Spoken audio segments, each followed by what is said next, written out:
Christmas at the Whitmores had always felt like walking onto the set of a Hallmark movie. Perfect lighting, curated warmth, and smiling faces that masked sharp glances and sharper tongues. Emily's family did things big.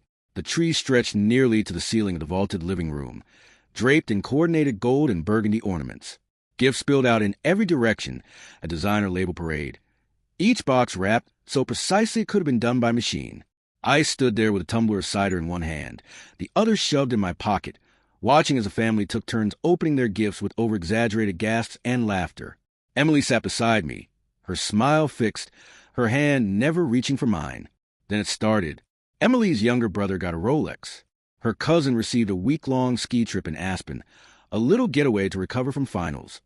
Lorraine, my mother-in-law, stood tall and elegant in the center of all, orchestrating each unwrapping like it was a ceremony. Her voice rang out, "Oh, and this one's for me, darling. You'll just die when you see it." The room buzzed with anticipation for each gift, except when it came to me, and that's when I felt it, that creeping, familiar tightening in my chest.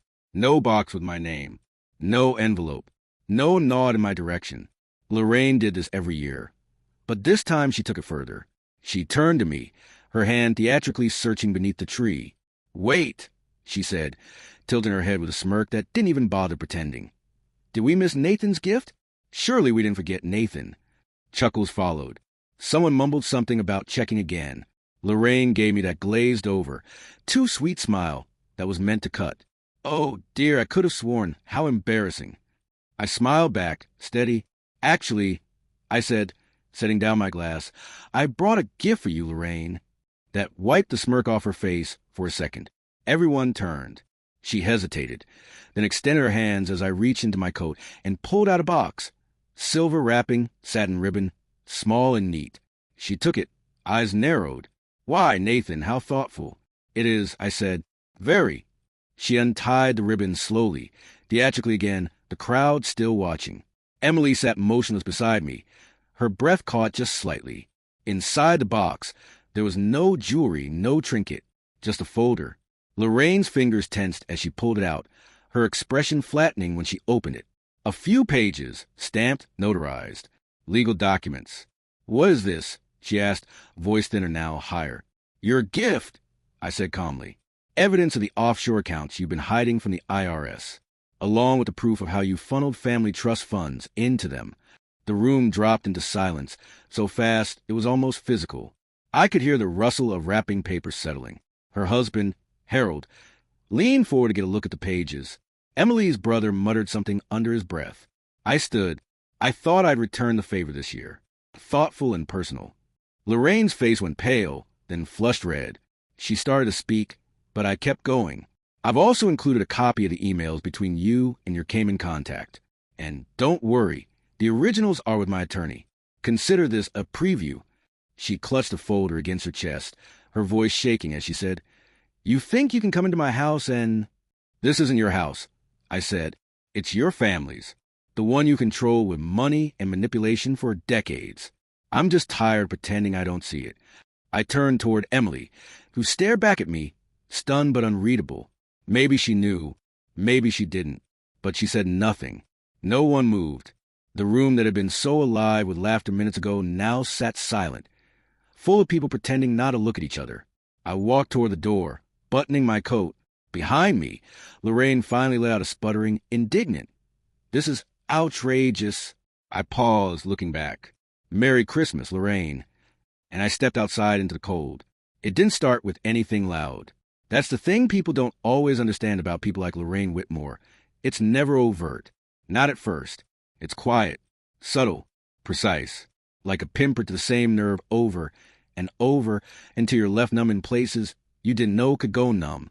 The first time I met her, she smiled at me the way someone might smile at a waiter who brought the wrong wine, polite enough to avoid confrontation, but with that slow blink that said, "You're not what I ordered."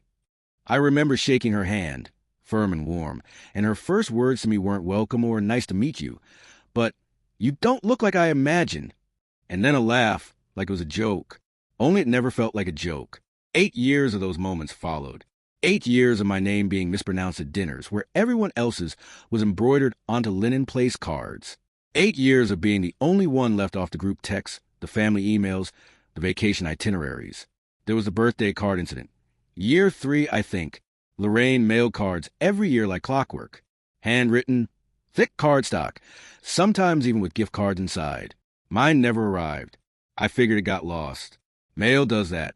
But when Emily casually mentioned it to her, Lorraine gasped, put her hand to her chest, and said, "Oh, dear, are you sure it didn't get misplaced?" I distinctly remember sending it. Maybe check again. We checked. It never came. And it never came years after that, either. Family photos were another thing. Lorraine had this massive gallery wall in the hallway leading to the dining room. Framed moments from Christmas mornings, summer trips, graduations, birthdays. And I was in some of those photos. At least I was when the camera snapped. But somewhere between memory and frame, I disappeared. Cropped out, edges blurred, heads turned just so. Once, she even posted one of those family beach photos online, where I knew I'd been standing right next to Emily, but the version she shared showed only a sliver of my arm, like I was some stranger caught in the background.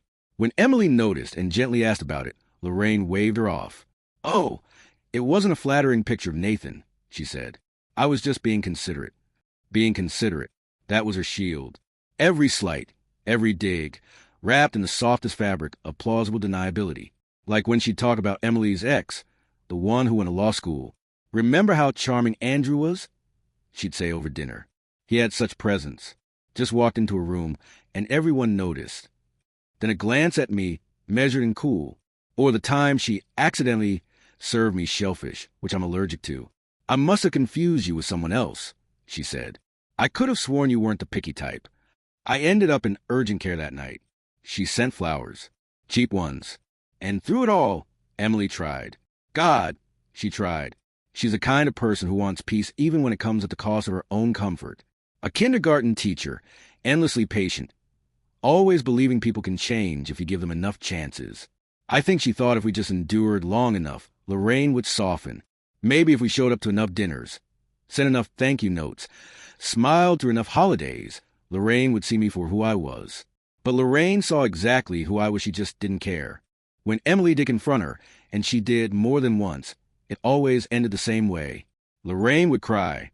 Soft, broken tears at first, then louder ones, full of tremble and breathlessness. She'd say things like, "I'm just trying to hold this family together," or, "I feel like no one appreciates me," or the real dagger, "I just want what's best for you, and I don't think he is."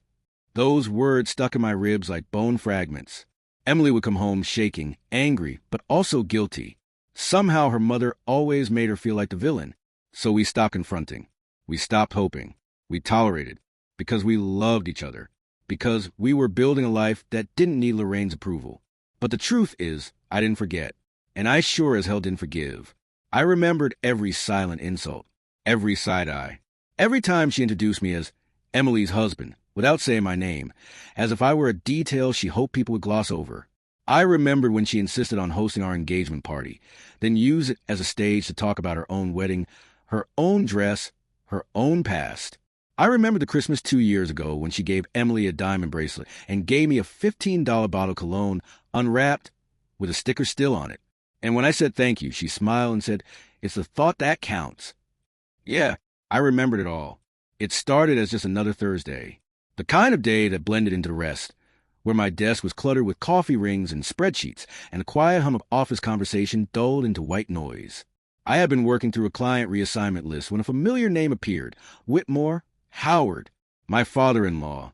At first, I thought it had to be a coincidence. It wasn't. Our firm had recently acquired a boutique agency with legacy clientele, and somehow, Howard Whitmore's portfolio landed in my queue. By all accounts, I should have flagged the connection and handed it off.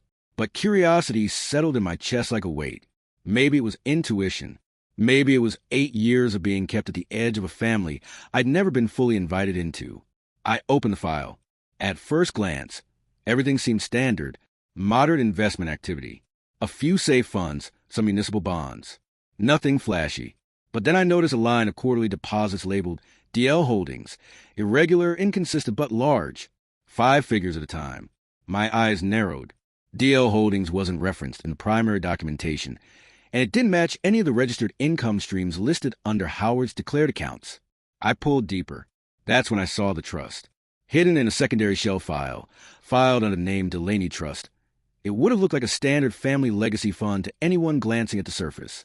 But Lorraine's maiden name was Delaney, and the access permissions on the digital documentation named her as the sole beneficiary and authorized signatory. Not Howard, not Emily, just Lorraine. A trust worth over $4.7 million. My pulse quickened as I combed to the assets tied to it. 6 fully owned rental properties across 3 states, 2 of them under LLCs registered to an office suite in Connecticut, a luxury condo in Manhattan, a seasonal estate in Vail, blue-chip investments that had nearly doubled in value over the last 10 years, private equity stakes in boutique fashion brands, and a startup skincare company. It was a financial labyrinth, meticulously layered to obscure ownership, but every breadcrumb led back to Lorraine. All of it. In a single folder buried inside a nondescript trust was an entire hidden empire. It didn't add up with the narrative I'd been fed for years. The tight times Lorraine always mentioned. The orchestrated guilt she laid on Emily whenever she asked for help with down payment or student loan support. The fake humility at Christmas, playing the frugal matriarch. "We've been stretching dollars," she used to say. "We have to be careful." Lies. Every single one of them. While Emily and I struggled to save for a house, while she clipped coupons and took on tutoring gigs, her mother had millions tied up in silent real estate cash flow and foreign equity. And she'd told no one, not even her husband, as far as I could tell. Howard's name appeared nowhere in the trust's administration. His portfolio, which I now realize was curated and tamed, was barely a whisper of what the family truly had access to, at least what Lorraine had access to. He wasn't hiding money. He was being managed, possibly without even knowing it. That sickened me more than I expected. He wasn't a man I respected much, passive, pliable, but now I saw him for what he was, a figurehead, a husband in name, while Lorraine moved money like a seasoned strategist behind the curtain. I closed the file and leaned back in my chair. The fluorescent lights buzzed overhead, casting everything in that too familiar office glare. My hands were clenched, cold despite the warmth of the room. I'd stare at her long enough to know she didn't make moves without purpose. This wasn't just secrecy. It was deception, sustained and polished. It was control. And for years, she'd used that illusion of scarcity to keep everyone in orbit around her, to shape their dependencies, their choices, their loyalty. She played weak to stay powerful. And now, in black and white, I had the proof. The deeper I went into the trust records, the worse it got. What began as quiet suspicion hardened into undeniable proof. The numbers didn't lie. Lorraine wasn't just hiding money. She was weaponizing it. I sat there, hours after the office lights had dimmed and the cleaning crew had passed me by without a word, scrolling through transaction histories and notarized disbursement forms. Each file, each number, each digital signature peeled back a new layer of rot. That silver-wrapped box I'd given her, what it symbolized, was only the surface. This went much further. There was in the ledger a $350,000 wire transfer to Derek Whitmore, her golden eldest, from the Delaney Trust. The memo line read, "Business Venture Startup." The transaction was clean, masked behind an LLC that sounded like a lifestyle brand, but the routing information led straight to the account for Timberline Brewing Company. I'd seen the place. High-end industrial decor, reclaimed with everything, flights served on carved oak slabs. Derek played it off like he'd pulled himself up from nothing, the scrappy entrepreneur with a vision, when in reality, it had been a turnkey operation handed to him on a silver platter. He'd told the family it was a $50,000 loan from Mom. Just enough to get started, he said at dinner once. I remember Emily nodding, smiling politely, pretending she didn't care. I had believed him too, but it was all a lie. She gave him 7 times that amount, as a gift. No repayment schedule. No interest. I sat up straighter, my jaw clenched so tight it ached. And then came Lucas, the baby, the soft-spoken one who always avoided conflict. The same one who told us he lucked into a great partnership opportunity at a small legal firm downtown. I found a disbursement from the trust labeled Seed Capital for LLP, dated 18 months ago, for $210,000. Same story. No repayment, no collateral. Just Lorraine opening the family vault like it was her own personal kingdom, selectively bestowing fortune on the sons she favored in us. When Emily and I had gone to her, quietly, humbly as always, and asked if she might help cover part of the IVF treatments our insurance refused to touch, we'd asked for $25,000. I remember how she sighed, like we were pulling from her marrow. She looked at us with that tight-lipped concern and said, "I'll loan it to you, but I'd need it repaid. 5% interest. I'm trying to be cautious with retirement, you understand." We understood. We nodded. Emily cried on the drive home, and I bit my tongue so hard I tasted blood. It wasn't just favoritism. It was sabotage. She didn't want to support us, not because she couldn't, but because she didn't want Emily to feel secure in the life she'd built with me. She had spent 8 years quietly, relentlessly trying to make Emily doubt me. Dismissive comments about our apartment's location, comparisons between my job and Derek's passion, questions like, "Do you really want to raise children without the support of legacy?" She always framed it as concern, but it was erosion, one sentence at a time. This wasn't financial mismanagement. This was strategy. She had engineered a hierarchy where I would always remain beneath her sons, where Emily would forever feel like she had married down, and where I would be reminded at every holiday table, every birthday, every passive remark that I was not one of them, that I never would be. I stared at the screen until my eyes burned. The numbers swam in front of me, but I could see everything clearly now. The inequality wasn't random. It was deliberate, calculated. She was never going to lift a finger to help us. Not because she lacked the means, but because my success would have undermined the lie she built.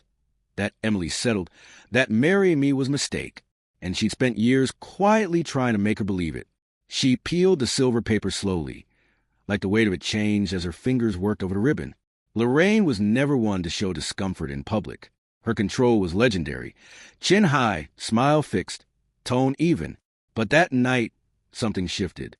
The moment she saw the manila folder inside the box, her hands faltered, just slightly, barely enough to catch unless you were watching closely. The room had gone quiet. You could hear the fire crackling in the hearth, the hum of the overhead lights. Glasses clinked faintly against side tables. Emily sat rigid beside me, her posture too careful, her breath held so tightly I could feel it in my own chest. Her brothers, Derek and Lucas, were both mid-laugh when Lorraine opened the box, and now they watched, expressions puzzled but attentive, their eyes flicking between her mother and the unopened folder in her hands. "Go ahead," I said, my voice calm and steady. "You should read it." She didn't move at first. I saw the hesitation flash in her eyes, the calculation.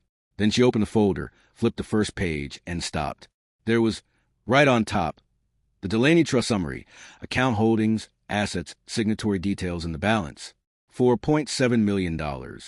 Lorraine's name listed 3 times. Derek leaned forward, squinting at the page. "What's that?" Emily didn't speak. She stared straight ahead like she already knew what was coming. Howard, sitting across from us, blinked slowly, eyes narrowing. Lorraine closed the folder. "Please," I said, still in that same calm tone. "Go ahead. Everyone should hear it." She didn't look at me, not directly. Instead, she turned toward Howard. "This is a misunderstanding," she said, her voice already slipping from confident to defensive. "Old paperwork. Outdated. It's dated last month," I said, loud enough to cut through the tension. "And the one before that is from March. The wire transfers to Derek's LLC, April, June, August. The disbursement to Lucas's firm, November of last year. That's all in there, too." Derek frowned. "Wait, what wire transfers?" Lorraine said nothing. Her lips pressed together. That mask she wore so well already starting to crack. "You told us it was a $50,000 loan," I continued, turning toward him. "It was $350,000. No loan, no repayment. Just a direct gift from the Delaney Trust. You never had to pay back a cent." He blinked. That's not what she told me." Lucas shifted in his seat. "What about mine?" $210,000. I said, "Also not a loan. Not even partially structured as one. The co-signing story? Fiction." He turned to his mother. "Why would you lie about that?" Lorraine finally spoke again. "It's not what it looks like. I was trying to protect the family. These things are complicated." "No," Emily said, her voice slicing clean to the room. "They're not. You made us feel like we were asking too much. You made me believe you were barely scraping by, that we couldn't expect help. When we asked for IVF money, you told us you didn't have it. You charged us interest." Lorraine raised her chin, defensive again. "That was a different situation." "No," I said, "it was exactly the same. But we weren't Derek. Or Lucas. We weren't people you wanted to succeed. You wanted Emily to regret marrying me. And now everyone sees it. Howard stood slowly. I don't think I'd ever heard him raise his voice in all the years I'd known him. But now, he looked at his wife like he was seeing a stranger. "The beach house," he said. "You told me we were renting it. Every summer." No one spoke. "It's in your name, isn't it?" he asked again, quieter now. Lorraine didn't answer. I didn't need to say anything more. The folder was still open on her lap, a few pages spilling over the sides. All of it there. Rental property deeds, bank statements, trust documents, transfer receipts, notarized investment authorizations. Years of secrecy, laid bare in a pile of paper. The fire crackled again. No one laughed. No one clinked a glass. All the Whitmore holiday perfection peeled back, hollow and brittle. And in that silence, everything shifted. No one moved. The silence wasn't quiet. It was heavy, like the air had thickened with the weight of years that had finally caught up to Lorraine. I stood there, folder still open in her lap, the damning documents practically glowing under the warm golden lights she'd so carefully curated for ambience. Everyone could see them now. The wire transfers, the trust details, the real estate portfolios. There was no hiding behind polite smiles or misremembered conversations anymore. It was all in black and white. I didn't need to yell. I didn't raise my voice once. I just started explaining. Calm, measured, clinical, like I was walking through any other client file. "This trust has been active for over 15 years, I said, pointing to the date on the top page. Lorraine has had complete control over it the entire time. Not shared, not family held. Sole access. Howard sat frozen, his jaw slack, one hand gripping the armrest like it was the only thing keeping him upright. His eyes hadn't left her face since she'd opened the box. "You said we were barely making it," he whispered. "You said we had to downsize." Lorraine didn't answer. Her lips parted slightly, but her voice stayed locked behind her teeth. "And Derek," I continued, glancing toward him. "She told you it was a modest loan, right? A little help to get the brewery going. You thought you earned your success." He looked at me like he wanted to argue, but he didn't. His eyes darted to paperwork, then to his mother, and he looked like someone had pulled the floor out from under him. $350,000, he muttered. "She said 50. She made me give a speech at Christmas about working hard." Lucas stood slowly, hands on his hips, shaking his head in disbelief. "And I put her name on the plaque at our opening. I told people she co-signed because she believed in me. She let me tell everyone I did it on my own." Emily sat next to me, both hands covering her face, her shoulders shaking as quiet sobs broke through. She wasn't crying out of surprise. It was the ache of confirmation, of finally seeing all the cracks she'd tried to smooth over shatter at once. I reached for her hand, but she pulled away, not from me, but from an entire moment, folding it on herself like she wanted to disappear into the cushions. Lorraine finally spoke, her voice quivering under the pressure. "I was trying to protect you," she said, looking directly at Emily. "You made a choice, Emily. You chose a life I didn't want for you, and I just wanted you to see what it meant." Emily looked up then, red-eyed, wet-cheeked, but calm. "You punished me," she said quietly. "You punished me for loving someone who didn't fit into your plan." "I didn't punish you," Lorraine snapped, the sharp edge returning. "I gave everything to this family. I did what I had to do to make sure everyone succeeded." "No," I said, stepping forward. "You controlled. You lied.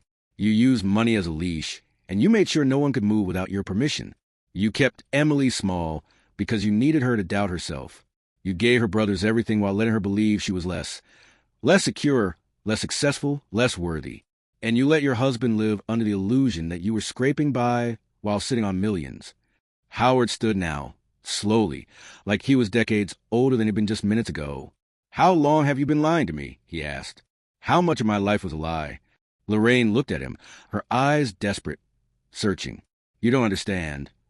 "I understand enough," he cut in. His voice was hollow, stripped of its usual softness. "You lied to me about money, about our future. You lied to our children." The room didn't explode. It crumbled, piece by piece. The image of the perfect Whitmore family, so carefully built, so aggressively preserved, was unraveling in real time, and the person who had spent years guarding its facade now sat at its center, exposed and alone. In the days after Christmas, everything fell apart with a kind of quiet violence. No screaming matches, no broken glass, just a constant stream of messages, meetings, and closed doors. Lorraine tried to regain control at first. She sent carefully worded emails to each of us, spinning her betrayal into some tragic misunderstanding, each apology wrapped in passive phrasing and subtle deflection. But none of it worked. The illusion was gone, and there was no way to put it back together. Howard moved out before New Year's. He stayed at a hotel for the first week, then quietly filed for a legal separation, and within a few months, divorce proceedings were underway. He was shattered in a way that didn't make noise. I saw it when he visited Emily once, sitting on our porch with slumped shoulders and faraway stare, like the life he thought he'd built had evaporated around him. He didn't yell. He didn't ask for answers. He just sat there, empty. Lorraine never saw it coming. She'd built her power on the assumption that Howard would always remain passive, deferential, loyal by inertia. But even a man like him, after decades of being manipulated, has a breaking point. Derek and Lucas were humiliated, not because of the money, but because of the lie they had lived inside. Their identities, crafted around bootstrap success and self-made pride, had been propped up by a silent fortune they never knew they were tied to. They had to sit down with their business partners, lawyers, investors, and explain how they'd been funded under false pretenses. Both of them restructured their companies, cutting Lorraine out entirely. Derek changed his operating agreements, removing her as a silent partner. Lucas had to pay fees to untangle her from his firm's founding paperwork. I heard he paid for it himself. Out of guilt more than obligation, Emily didn't speak to her mother again. Not in those first few weeks. Not even when expensive gifts started arriving. Boxes from high-end boutiques, floral arrangements so tall they blocked our doorway, handwritten letters filled with flowery regret. She didn't even open most of them. She just looked at the packages and turned away. We kept one box, though unopened, and stored in the hall closet.